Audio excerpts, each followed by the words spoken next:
You were told picking up a crying baby will only spoil them.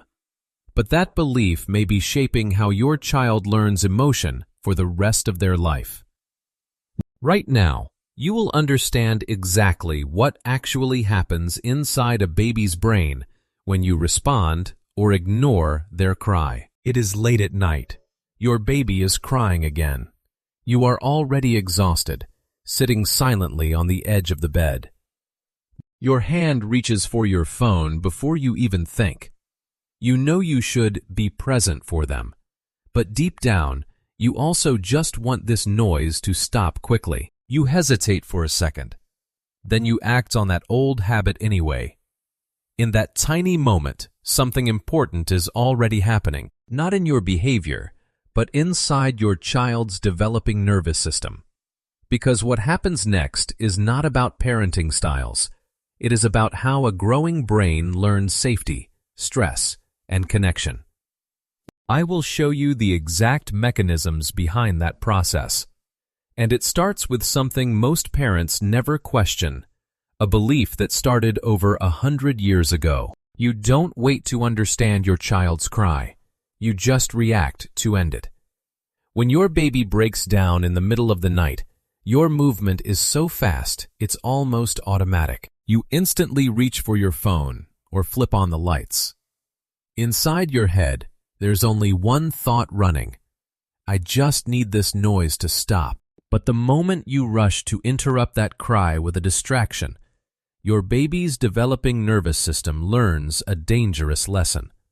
That their emotions must be shut down immediately. Right then, the window for co-regulation slams shut. You are not responding to your child. You are interrupting them. As a result, the child grows up with zero tolerance for emotional discomfort. In the future, they will depend entirely on external stimulation just to soothe themselves. Fast relief today becomes fragile regulation tomorrow. The room becomes quiet, but the child's nervous system does not. As the cry grows louder, you just say, "Stop," or coldly turn away. Your body is present, but your attention is completely gone. Inside your head, you tell yourself, if I ignore it, it will stop faster. But the way you use silence to force the crying to end teaches them a painful lesson. Expressing emotions is unsafe. The child learns that sending out signals of distress will only cost them your connection. Silence is not calm. It is disconnection. As a result, the child grows up struggling to express their needs, either falling into an emotional shutdown or escalating into intense outbursts just to be noticed. What is not held emotionally right now is carried internally forever. Some children don't fight for comfort anymore.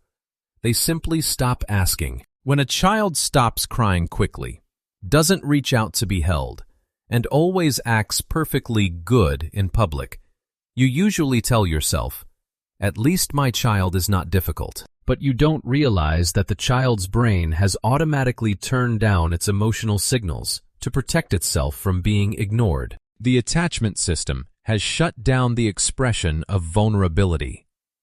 Stillness is not peace.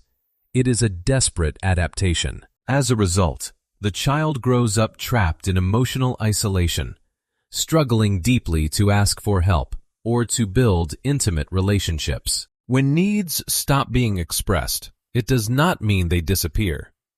The moment you return matters so much more than the mistake you made. When you realize you reacted too late, a wave of guilt might hit you. I was too late again. But instead of walking away, you choose to go back, hold your child, and let both of your breathing slowly settle down. Right in that moment, your child's brain learns an invaluable lesson. That connection can break, but it can always be repaired. Their nervous system encodes safety through these cycles of repair. Repair is the real teaching, not perfection. Without repair, mistrust accumulates over the years. But with repair, resilience grows exponentially. Secure attachment is not the absence of rupture. It is the return after rupture. Nothing dramatic is happening, but everything is being built. When your child looks at you, and you respond with a warm gaze or a gentle voice, and then they react back to you, that simple back-and-forth interaction keeps repeating. It makes you realize, I didn't know these small moments mattered so much. But right in those moments, neural pathways are constantly strengthening through every single exchange. Your child's brain is mapping out the patterns of connection. Small moments are not meaningless. They are the architecture of the brain. Without this interaction, language development and emotional regulation are delayed, slowing down their future social calibration. The brain remembers what is repeated daily, not your good intentions.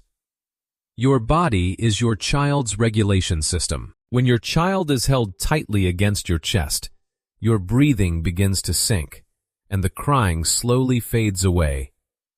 That experience makes you think, I thought I was just holding them. But deep inside the biology, oxytocin, the bonding hormone, is skyrocketing, while cortisol, the stress hormone, drops instantly. The safety circuitry in their brain activates. Touch is not comfort, it is wiring. Without this physical touch and skin-to-skin connection, a child easily develops stress dysregulation patterns and a weaker ability to soothe themselves later in life. What soothes the body today shapes the brain tomorrow. What changes your child is not how often you comfort them. It is what their nervous system learns from how you respond to their distress over time. Some parents react just to stop the crying, but some parents choose to stay long enough for the emotion to be held. You are not raising a quiet child. You are shaping how silence is formed. Think about the last time your child was upset. What did you do in the first 5 seconds? If this video helps you see those moments differently, there is more like this here. We look at what children learn beneath behavior, not just what they show. The smallest responses today often become the longest memories tomorrow.